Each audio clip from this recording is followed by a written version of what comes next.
Sabana. Are you ready? Kicau, kicau, kicau mania. Kicau, kicau, kicau mania.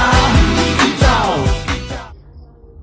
Halo semua, Assalamualaikum warahmatullahi wabarakatuh. Saya Nurwita Wulandari dengan NIM 241156206026.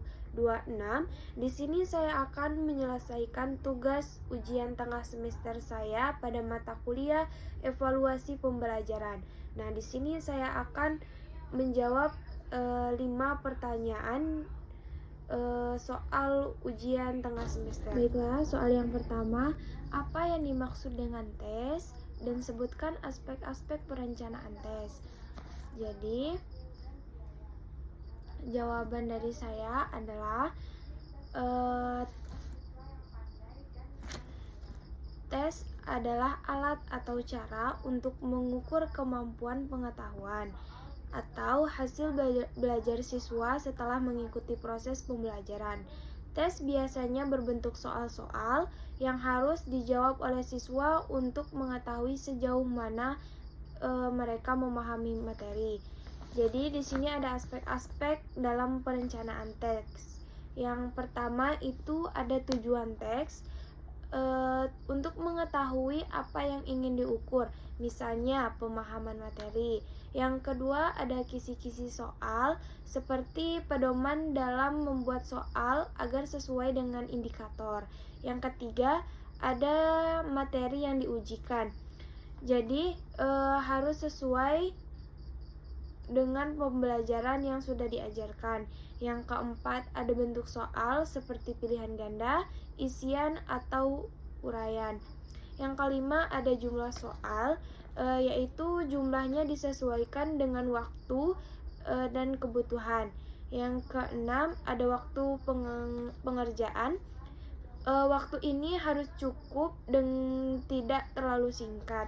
Yang terakhir ada pedoman penilaian, agar penilaian objektif dan adil. Soal yang kedua, bagaimana cara mengembangkan soal tes untuk mengukur indikator pencapaian hasil belajar pada aspek kognitif, efektif, dan fisikomotor? Jadi jawaban dari saya adalah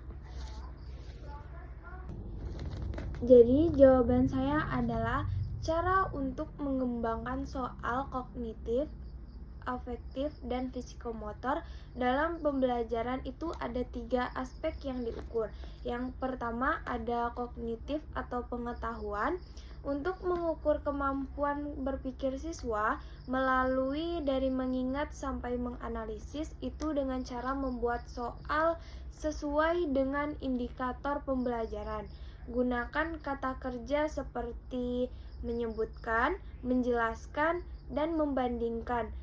Contohnya seperti jelaskan pengertian gaya dalam IPA. Nah, yang kedua ada efektif atau sikap.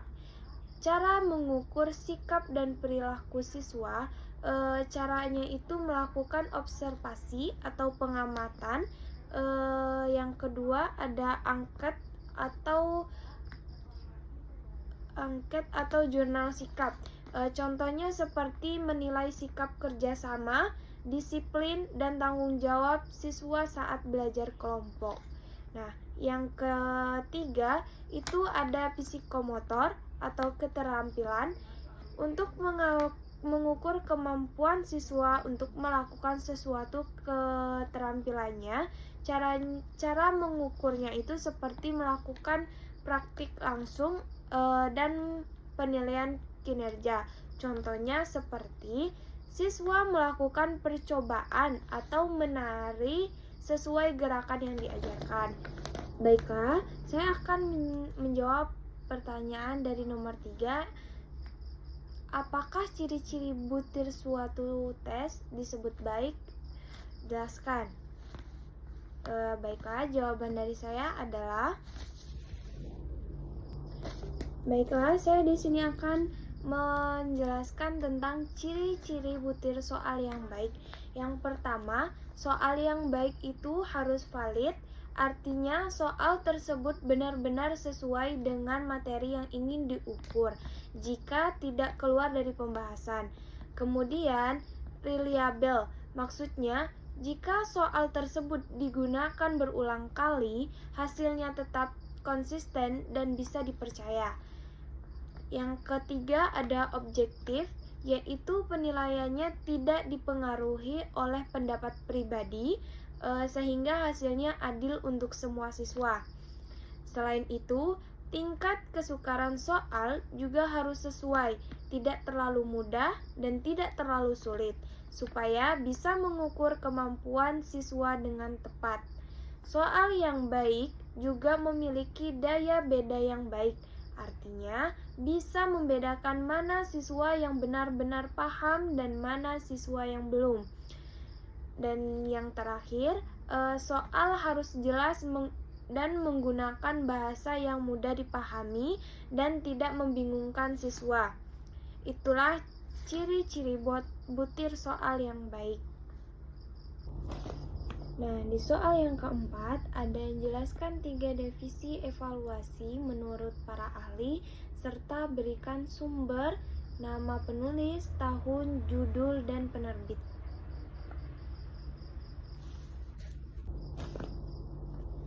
Baiklah, saya akan menjawab soal tersebut. Yang pertama ada menurut Rapley Taylor pada tahun 1950, evaluasi adalah proses untuk mengetahui sejauh mana tujuan pendidikan yang telah tercapai. Artinya, evaluasi digunakan untuk melihat apakah pembelajaran yang dilakukan sudah sesuai dengan tujuan yang diharapkan. Nah, kemudian ada menurut Lee Cronbach pada tahun 1963 yang berbunyi evaluasi adalah proses pengumpulan dan penggunaan informasi untuk mengambil keputusan. Nah, jadi hasil evaluasi tidak hanya dikumpulkan, tetapi juga digunakan sebagai dasar dalam menentukan langkah selanjutnya. Selanjutnya ada menurut Daniel Stolfalabim pada tahun 1971, yaitu evaluasi adalah proses menyediakan informasi yang berguna untuk menilai dan mengambil keputusan. Artinya, evaluasi berfungsi sebagai sumber informasi yang membantu dalam menentukan kebijakan atau perbaikan pembelajaran. Dari ketiga pendapat tersebut, dapat disimpulkan bahwa evaluasi adalah suatu proses yang dilakukan untuk mengumpulkan informasi dan mengetahui keberhasilan pembelajaran, serta digunakan sebagai dasar dalam pengambilan keputusan. Itulah definisi evaluasi menurut para ahli yang saya temukan. Nah, sekarang soal yang terakhir, saya akan menjelaskan hasil perhitungan kesukaran soal. Nah, dalam data soal tersebut, jumlah siswa yang mengikuti tes adalah 15 orang. Kemudian dilakukan perhitungan berdasarkan jumlah siswa yang menjawab benar pada setiap soal untuk menentukan tingkat kesukarannya. Nah, dari perhitungan yang saya dapatkan, pada soal nomor 1 terdapat 11 siswa yang menjawab benar dengan nilai tingkat kesukarannya 0,73 dan termasuk kategori mudah. Nah, pada soal kedua, siswa menjawab benar itu ada 10 siswa dengan nilai 0,67 dan soal ini dikategorikan sedang. Soal nomor 3 hanya dijawab benar oleh 5 dengan nilai 0,33 dan termasuk kategori sedang. Soal nomor 4 dijawab benar oleh 13 siswa dengan nilai 0,87 dan termasuk kategori mudah. Soal nomor 5 dijawab benar oleh 9 siswa dengan nilai 0,60 dan termasuk kategori sedang. Soal nomor 6 sampai nomor 8 Masing-masing dijawab benar oleh 11 siswa dengan nilai 0,73 dan termasuk kategori mudah. Soal nomor 9 dijawab benar oleh 10 siswa dengan nilai 0,67 termasuk kategori sedang. Nah, dalam soal 10 dijawab benar oleh 8 siswa dengan nilai 0,53 dan termasuk kategori sedang. Nah, dari hasil tersebut dapat disimpulkan bahwa sebagian besar soal berada pada kategori sedang dan mudah, sehingga tingkat kesukaran soal masih tergolong sesuai untuk digunakan dalam evaluasi pembelajaran. Nah, selanjutnya saya akan menjelaskan hasil analisis daya beda soal. Pada langkah ini, siswa dibagi menjadi 2 kelompok, yaitu kelompok atas yang terdiri dari 5 siswa dengan nilai terbaik dan kelompok bawah yang berdiri dari 5 siswa dengan nilai terendah. Dari hasil perhitungan yang saya peroleh dari data berikut.